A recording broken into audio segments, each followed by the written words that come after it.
સુરતની વાત કરીએ તો સુરતમાં હીરા ઉદ્યોગમાં હાલ મંદીના વાદળો ઘેરાયેલા છે। મંગળવારે સુરત કાપોદ્રા વિસ્તારમાં આવેલ કિરણ જેમ્સ કંપની દ્વારા 100 કારીગરોને અચાનક છૂટા કર્યા હોવાનું સામે આવ્યું છે।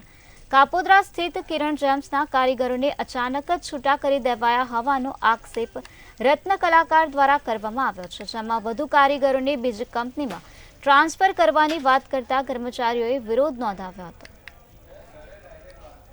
વચ્ચે સુરતમાં રત્ન કલાકારોને છૂટા કરાયા હોવાના આક્ષેપ સાથે રત્ન કલાકારોનો વિરોધ જોવા મળ્યો છે। જોઈ શકાય છે આ રત્ન કલાકારો છે, તે રત્ન કલાકારોનો વિરોધ ક્યાંક ને ક્યાંક આ સુરતમાં જોવા મળી રહ્યો છે। ખાસ કરીને કાપોદ્રા વિસ્તારમાં જે હીરાનું કારખાનું આવેલું છે, તે હીરાના કારખાનામાંથી આ તમામ જે રત્ન કલાકારો છે તેમને છૂટા કરી દેવામાં આવ્યા છે તેવા આક્ષેપ સાથે ડાયમંડ વર્કર યુનિયનની ઓફિસે આ લોકો ન્યાયની માંગ સાથે ભેગા થયા છે।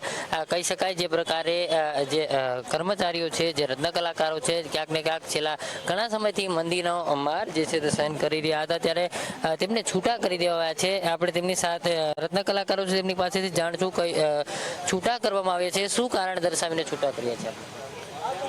જાણ તો હવે અમને ડાયરેક્ટ સીધી જ ના પાડી છે કે હું હોય તકલીફ તો એ શેઠિયાવ જાણે, પણ અમને તો સીધી ના પાડે એટલે અમને તો ભરોસો હતો કે આપણે આ કિરણ કંપની કોઈ દિવસ બંધ ન થાય। જો ગામની અંદર હજી નાના નાના ખાતા હાલતા હોય અને આવો હડીખમ શેઠિયો બંધ કરી દે એ તો અમને ભરોસો નહોતો।